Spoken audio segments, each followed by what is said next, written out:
So my name is Mallory Schultz. I am the Prevention and Training Coordinator at the Connecticut Council on Problem Gambling.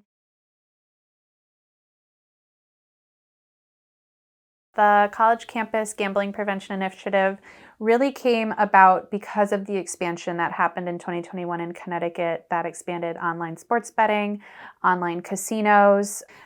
We've seen an increase in callers at that younger college age demographic reaching out to our helpline at the Connecticut Council on Problem Gambling. And what they're reaching out about is saying that they don't have money or they're looking for ways to get their money back, really not fully understanding the impact of what that has caused for them.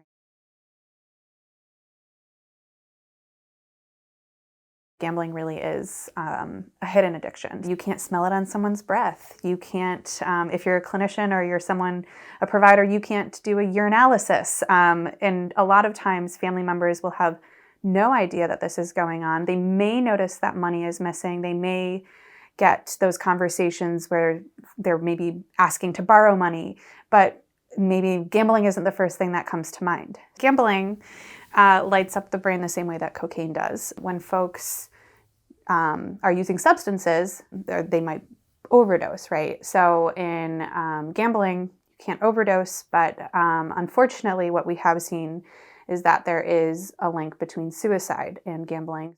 The impact on family too, when we talk about that, is great. Yes, maybe if they're younger demographic, if they're that college age, they might not have families yet, but they certainly have parents.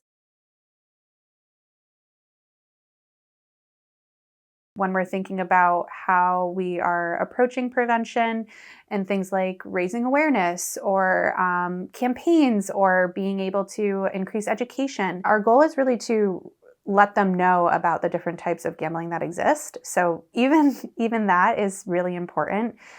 So things like cryptocurrency, right? So a lot of students don't know that that's a form of gambling, or charitable games, so raffles and 50/50s. When you go to like a baseball game, you'll see those things. But also talking about the things that are more prevalent, like sports betting and online casinos and things like that. That's really what we've been working with the colleges at, being able to implement those on their campuses. So they'll either have myself or my colleague Caitlin Brown on their campuses to do trainings for their staff or for their residence life. There's been focus groups, surveys on campus to be able to really gather that assessment data to be able to understand how their college campus is affected. Obviously, we're focusing on prevention, and that's really where my focus has been a lot of it. But to understand prevention and to provide the best way of talking to those individuals, you need to know the whole continuum. So being able to provide those resources for folks that if they were experiencing gambling-related harm, where they could go and what they could seek out.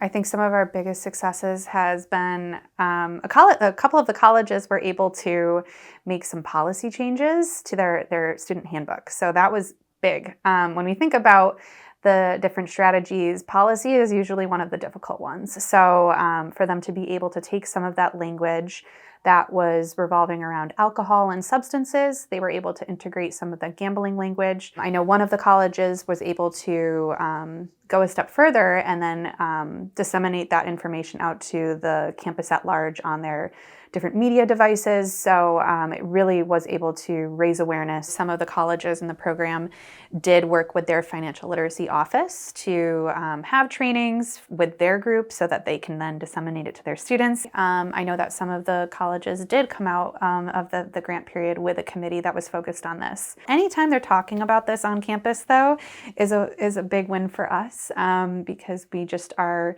trying to really raise awareness, and we know that this isn't talked about as nearly as much as other substances. So if they're talking about it, that makes us happy.